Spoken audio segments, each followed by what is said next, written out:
In my very first video, I mentioned that one of my more prominent hyperfixations throughout my life has been Spider-Man. I've been putting this video off for a while, and we'll get to the reasons why, but today, I want to unpack that, the Spider-Man of it all. Spider-Man has consistently, throughout my entire life, been a character of incredible importance to me. I grew up with Spider-Man bedsheets on a bed that was in a room decorated with Spider-Man stickers on walls that held up shelves of Spider-Man comics and video games and movies and toys. Spider-Man is a fantastic hyperfixation to have in that, as opposed to stuff like Zelda or even Sonic, Spider-Man is so universally beloved that as a symbol he's incredibly commercialized. A rather big negative of my hyperfixations is that I will want to buy anything relating to it, even if it ruins my wallet. And because of his popularity, if I wanted to go into a shop and buy a Spider-Man thing, unless it's a Victoria's Secret, I could probably do it. So I did. My entire life I've been surrounded by that symbol.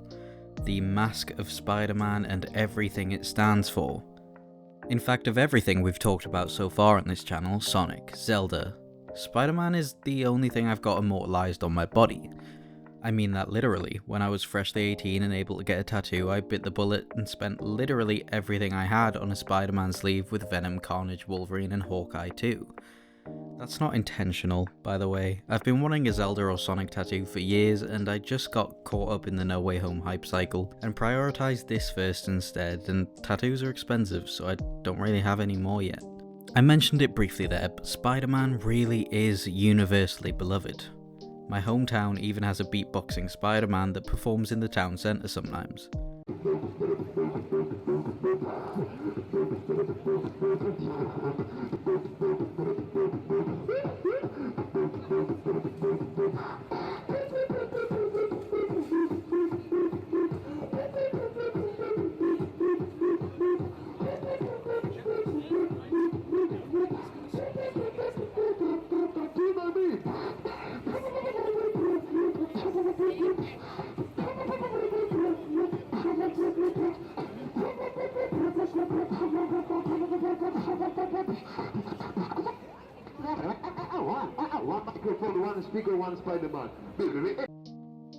I firmly believe it's because the beauty of Spider-Man is that the character himself is universal.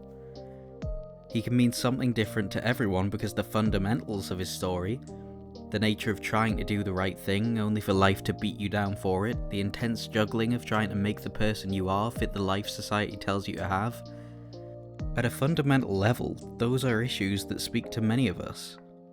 It's how we connect and attach our own meaning to them as individuals that makes our love for the webhead so special and unique to each of us.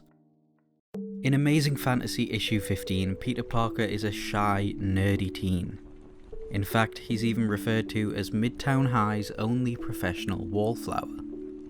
When attending a science demonstration at General Tektronix Laboratories East, he's bitten by a spider imbued with a massive dose of radiation. There's a great moment as he leaves. On the way home, a car almost hits him, but he jumps out the way right on time, landing on the side of a nearby building and clinging to the walls. "What's happening to me?" he asks. "I feel different, as though my entire body is charged with some sort of fantastic energy." He continues to climb up the wall, scaling the entire building in a matter of seconds, and as he reaches the top, he grabs a steel pipe, crushing it as though it were paper. Quickly, he comes to the conclusion. It's the spider. It has to be. Somehow, in some miraculous way, his bite has transferred his own power to me. After using his newfound abilities to win a wrestling match and being touted by a TV producer, Peter makes himself the Spider-Man costume. He creates web fluid and engineers himself some web shooters. He goes on to make his TV debut and even becomes a celebrity. One night backstage, a guard is chasing a thief, and Peter lets the thief past instead of helping. The same thief then goes on to murder his Uncle Ben, prompting Peter to learn the lesson that with great power, there must also come great responsibility.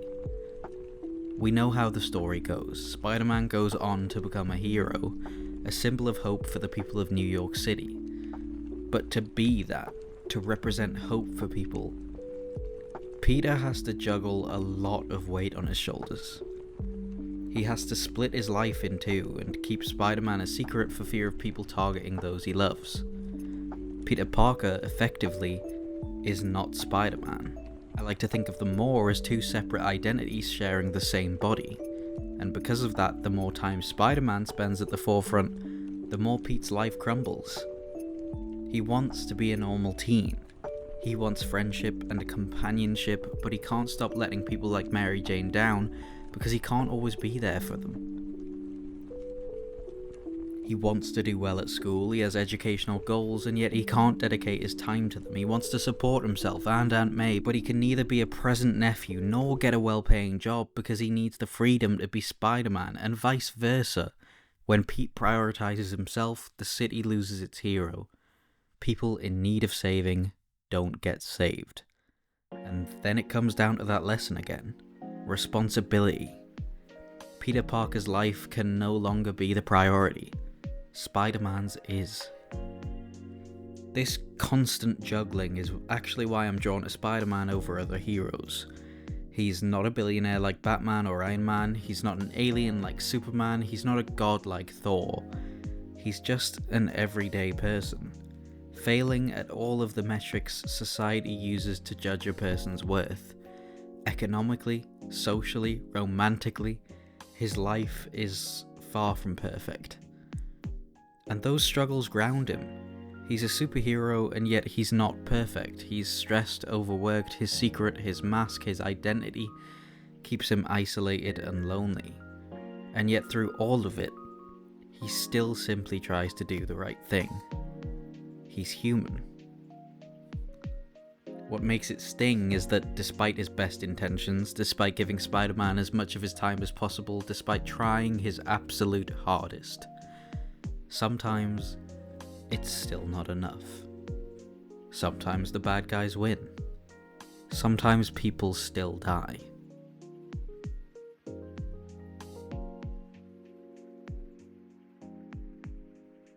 Sometimes he feels like his powers are not a gift but a burden, one that's wasted on him. But no matter what, he gets back up and he tries some more. The life of Spider-Man is like a smashed vase. No matter how close he comes to piecing it all together, no matter how hard he tries, it never feels like enough. It never feels whole. Throughout my life, I've consistently never felt like enough either. Since my diagnosis, I've developed a tendency to enter a non-verbal state when I'm vulnerable or too overwhelmed. Sometimes when I'm in that state, I feel like I'm letting people down. People come to talk to me or ask me a question, or even strangers might just politely make a comment to me about the weather or something, but I can't respond. Words are in my head, but my mouth, my vocal muscles, won't move to speak them out loud. Then they look at me, the same look on all their faces, one that feels so full of disdain. I'm not choosing to not interact with them, to not be social or polite. Right now I simply can't. And I spend hours thinking about those interactions, dwelling on them, thinking up scenarios where these people go and tell others, oh, that guy's really rude. And because of it, sometimes when I'm not in a non-verbal state, I focus harder on trying to be more polite and sociable, despite being completely awkward socially. No matter what I do though, no matter what I say, the people still wear the same faces. I get told often that my tone alone, no matter what words it carries, comes across as rude. No matter how hard I try to create the right impression on people, I still feel like it'll never be enough, because they always seem to think there's something wrong with me. My life is one of consistently reliving events over and over in my head, only ever feeling more and more negative about myself each time. One of the biggest ways being autistic has impacted my life is also in my diet. I can only eat like a grand total of maybe 10 foods. I have a highly restrictive diet, one made up primarily of chicken nuggets. Yeah, I know I'm a living stereotype. It's not that I don't look at other foods and think the concept of being a person who eats them doesn't sound appealing, but some things I simply can't even have on the plate in front of me. Sometimes it's a texture thing, sometimes it's a taste thing, but sometimes it just feels like there's a magnetic force repelling me from going near it entirely. Recently I've been making more of an effort to try more foods by combining those I do love because I often feel like a burden because of my diet. My family can't go to restaurants unless there's something on the menu for me. Me and my girlfriend can't go on dates many places for similar reasons, and it makes me feel so hollow.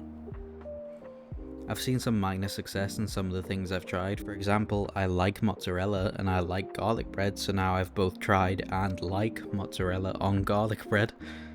But more often than not, I simply can't even bring myself to try something. And because of that, I feel so strange. People will beg me just to try something, as if it's that easy, and that's just another thing that makes me feel isolated and other. Like I'm not right. Like I'm not right for this world and the way it wants people to be. You might be thinking, okay, but what does this have to do with Spider-Man? Let me explain. I see myself in Spider-Man because no matter how hard he tries, he never feels like enough, and no matter how much effort he puts into it, he can never seem to balance his life in a way that keeps everyone safe and happy. Where he, sometimes at his lowest, can feel like his powers and responsibilities are a burden, I, at my lowest, feel as though my sheer existence as an autistic person is a burden on those I love. I'm wrong, of course, I know that. I have people who love me enough to continually remind me of it, but I still can't stop quietly thinking about it.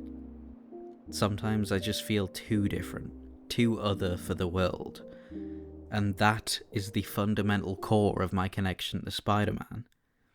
No matter how much he feels like it might have, the spider bite didn't make him broken, it simply made him different.